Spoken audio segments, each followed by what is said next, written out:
नमस्कार। बिहार विधानसभा चुनाव को लेकर नया ओपिनियन पोल सामने आ चुका है और बिहार के चुनावी मैदान में प्रधानमंत्री मोदी जी के एंट्री के बाद जो आंकड़े हैं वो किस तरफ जाते नजर आ रहे हैं और बिहार को लेकर 243 सीटों का जो नया ताजा सर्वे है, इस सर्वे के बाद बड़ी पार्टियों में तहलका मच चुका है। और इसको लेकर बात की जाए तो किस पार्टी की इस बार सरकार बनेगी, एनडीए फिर इंडिया गठबंधन, इन दोनों गठबंधन को लेकर जो ओपिनियन पोल के आंकड़े हैं वो सामने आ चुके हैं, क्योंकि बिहार को लेकर 13,000 करोड़ की सौगात यहां पर पीएम मोदी ने दी है। और इसके बाद बिहार को लेकर जो आंकड़े हैं वो चौंकाने वाले सामने आ रहे हैं, क्योंकि लगातार यहां राहुल गांधी जो है पद यात्रा करते नजर आए हैं और इस पद यात्रा में भी जिस कार की भीड़ है उससे भी कह सकते हैं कि बिहार में क्या कुछ आंकड़ा बनने जा रहा है, क्योंकि वोट चोर की यहाँ पर नारों के साथ सड़कों पर राहुल गांधी, तेजस्वी यादव चुनावी मैदान में हैं और दोनों ही दल अब पूरे रणनीति के साथ बिहार के चुनावी मैदान में उतर चुके हैं। तो बिहार का रण अब शुरू हो चुका है और बिहार में अगली सरकार किसकी बनेगी, लेकिन राहुल तेजस्वी की वोट यहाँ पर अधिकार यात्रा क्या कुछ बड़ा करेगी, इसको लेकर बात करेंगे। आंकड़ों के हिसाब से अगली सरकार किसकी बनेगी और जातिगत रुझान भी आपको दिखाएंगे कि इस बार इस कार से माहौल है, क्योंकि एसआईआर पर इस बार सबसे बड़ा घमासान किया जा रहा है। और एसआईआर को लेकर जो सर्वे के आंकड़े उसमें यहाँ पर जो है अवैध वोटरों को हटाने की प्रक्रिया, इसमें 34% लोग मान रहे हैं कि जो अवैध वोटर्स बिहार के अंदर हैं ऐसे 34% लोग मान रहे हैं, जबकि नियमित प्रक्रिया, इस तरह की प्रक्रिया ऐसे पहले भी हुई है, 15% लोग कहने वाले हैं। और इस समय जरूरी नहीं थी ये प्रक्रिया, जिस समय चुनाव का वक्त है और चुनाव से एन वक्त पहले ये जो है प्रक्रिया अपनाई गई है, इस पर 27% लोगों की नाराजगी भी है। चुनाव प्रक्रिया प्रभावित करने की कोशिश ऐसे 14% लोग भी हो जाते हैं और कोई राय नहीं ऐसे 7% लोग आ जाते हैं, यानी इसके पक्ष में और विपक्ष में लगभग बराबर लोग आ जाते हैं। तो एसआईआर को लेकर भी जो मुद्दा है वो सियासी हलचल है और जातिगत रुझान बिहार का किस तरफ जाता नजर आ रहा है। बिहार के अंदर अगर बात की जाए तो 15% सवर्ण, अति पिछड़ा यहाँ 36% करीब है, ओबीसी यहाँ 27%, दलित 19% करीब है, आदिवासी वोट करीब 1.68% करीब और 17 से 18% मुस्लिम वोट बैंक की है। और ऐसे में मुस्लिम वोट बैंक को लेकर नीतीश कुमार और आरजेडी को लेकर क्या कुछ हलचल है, लेकिन यहाँ पर प्रशांत किशोर की पार्टी किस गठबंधन को नुकसान पहुंचाएगी, इसको लेकर भी आंकड़े सामने आए। लेकिन इससे पहले अगर बात की जाए तो मुख्यमंत्री नीतीश कुमार के नेतृत्व वाले एनडीए सरकार के प्रति लोगों का रुझान क्या है, एंटी इनकम्बेंसी फैक्ट यानी नीतीश कुमार के खिलाफ जो माहौल है इस पे 48.5% लोगों की राय है और प्रो इनकम्बेंसी यानी माहौल उनके पक्ष में है तो 18% ही लोग उनके पक्ष में है, यानी माहौल उनके खिलाफ नजर आ रहा है। न्यूट्रल यानी कुछ कह नहीं सकते ऐसे 22% लोग हैं, कुछ कह नहीं सकते ऐसे 10% के लोग करीब हैं, जो वोट वाइब का सर्वे यहाँ पर सामने आया है।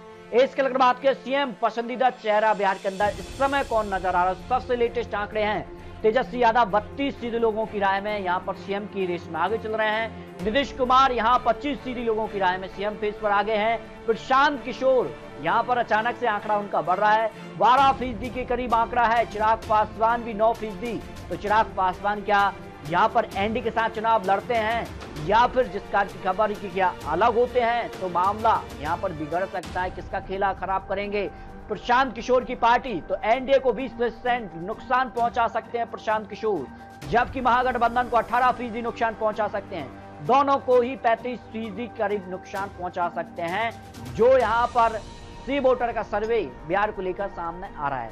बिहार के दलित किस गठबंधन के साथ हो सकते हैं, यहाँ पर महागठबंधन के साथ यहाँ करीब 40% यहाँ पर दलित वोट बैंक जुड़ सकता है, एनडीए के साथ 31% और अन्य के साथ यहाँ 21% वोट शेयर जा सकता है, जो यहाँ पर आंकड़े सामने आ रहे हैं। तो बिहार में अगर बात की दलित वोट बैंक को लेकर तो यहाँ महागठबंधन को 2020 में करीब 45% वोट शेयर मिला था और इस बार 2025 में 46% वोट शेयर मिल सकता है, यानी 1% का फायदा महागठबंधन को हो सकता है, जबकि एनडीए को यहाँ 36% यहाँ पर दलित वोट बैंक 2020 में और इस बार 31%, यानी एनडीए को करीब 4% का नुकसान हो सकता है, जो विश्लेषण सामने आ रहे हैं। और इसके अलावा बात की जाए तो यहाँ पर कई और महत्वपूर्ण सवाल हैं। दलितों में सबसे लोकप्रिय कौन नेता नजर आता है, तो तेजस्वी यादव 28%। तो लगातार प्रधानमंत्री बिहार का दौरा करते नजर आ रहे हैं और ऐसे में अगर बात की जाए तो काफी हलचल है। तो बिहार की 243 सीटों पर जो महा ओपिनियन पोल के आंकड़े सामने आ रहे हैं, बिहार को लेकर बात की जाए तो यहाँ पर अररिया जिले से 6 सीटों में से यहाँ पर जेडीयू बीजेपी को यहां पर 2 सीटें, जबकि आरजेडी कांग्रेस को 3 सीटें, अन्य पार्टी को 1 सीट पर जीत की संभावना दिखाई दे रही है। किशनगंज की 4 सीटों में जेडीयू भारतीय जनता पार्टी को 2 सीटें आरजेडी कांग्रेस गठबंधन के पक्ष में। दरभंगा की 10 सीटों में जेडीयू भारतीय जनता पार्टी को 6 सीटें, आरजेडी कांग्रेस गठबंधन को भी 4 सीटें जा सकती है, यानी बराबर की टक्कर दिखाई दे रही है। मधुपुरा की 4 सीटों में से 1 seat JDU Bharatiya Janata party, RJD Congress गठबंधन को 3 सीटें जा सकते हैं। खड़िया की 4 सीटों में से जेडीयू भारतीय जनता पार्टी को 2 सीटें, आरजेडी कांग्रेस गठबंधन को भी 2 सीटें, यानी बराबर की टक्कर दिखाई दे रही है। यहाँ पर पटना की 14 सीटों में से जेडीयू भारतीय जनता पार्टी को 8 सीटें, आरजेडी कांग्रेस गठबंधन की 6 सीटें मिल सकती हैं। मुजफ्फरपुर की 11 सीटों में से जेडीयू भारतीय जनता पार्टी को 5 सीटें, तो कांग्रेस आरजेडी गठबंधन को 2 सीटें, 1 सीट अन्य पार्टी के पक्ष में जाती नजर आ रही है।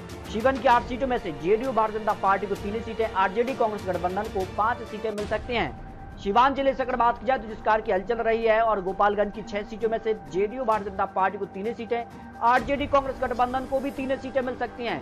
सारण की 10 सीटों में से जेडीयू भारतीय जनता पार्टी को 5 सीटें और आरजेडी कांग्रेस गठबंधन को यहां पर भी 5 सीटें मिल सकती हैं। अब तक 77 सीटों का जो ओपिनियन पोल, उसमें भारतीय जनता पार्टी एनडीए गठबंधन को 37 सीटें, कांग्रेस और यहां पर बात की जाए तो आरजेडी गठबंधन, इंडिया गठबंधन को 38 सीटें, 2 सीटें अन्य पार्टी के पक्ष में जाती नजर आ रही हैं। वैशाली की 8 सीटों में जेडीयू भारतीय जनता पार्टी को 5 सीटें और आरजेडी कांग्रेस गठबंधन को 3 सीटें मिल सकती हैं। समस्तीपुर की 10 सीटों का जो ओपिनियन पोल लेटेस्ट आंकड़े, उसमें जेडीयू भारतीय जनता पार्टी को 4 सीटें, आरजेडी कांग्रेस गठबंधन को 6 विधानसभा सीटें मिल सकती हैं। बेगूसराय की 7 सीटों को लेकर बात की जाए तो जेडीयू और भारतीय जनता पार्टी को 3 सीटें, आरजेडी कांग्रेस गठबंधन के पक्ष में 3 सीटें, अन्य पार्टी को 1 विधानसभा सीट पर जीत की संभावना दिखाई दे रही है।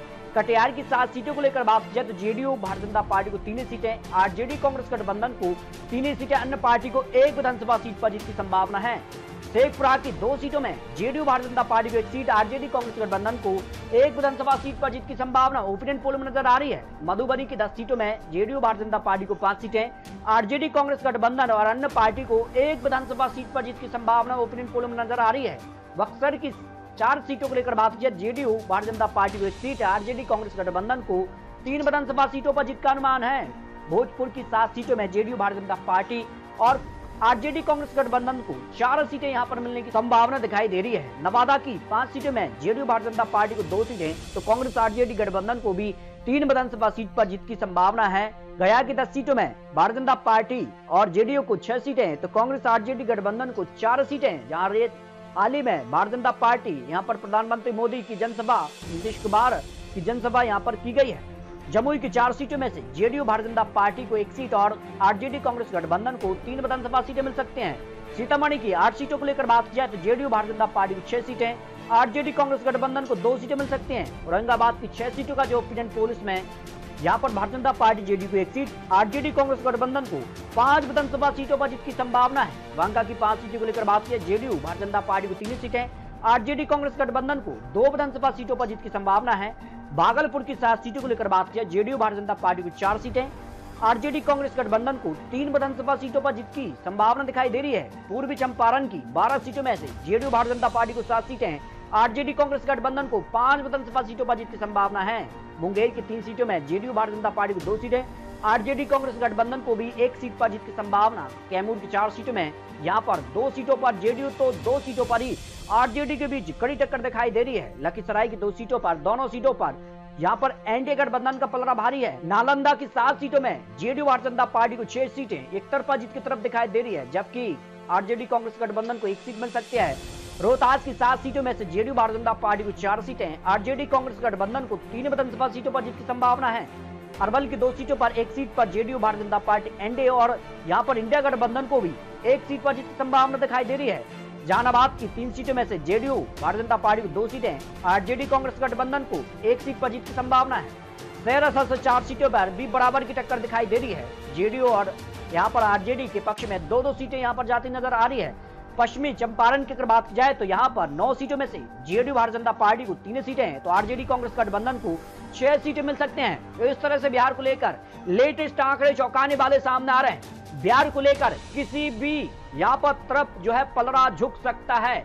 अब योजनाओं पर योजनाएं और बड़ी बड़ी जनसभाएं की जा रही हैं, जहां विपक्ष एसआईआर के मुद्दे को लेकर यहाँ पर वोट चोरी जैसे बड़े यहाँ पर जो है आरोप अब यहाँ पर चुनाव आयोग पर लगाता नजर आ रहा है।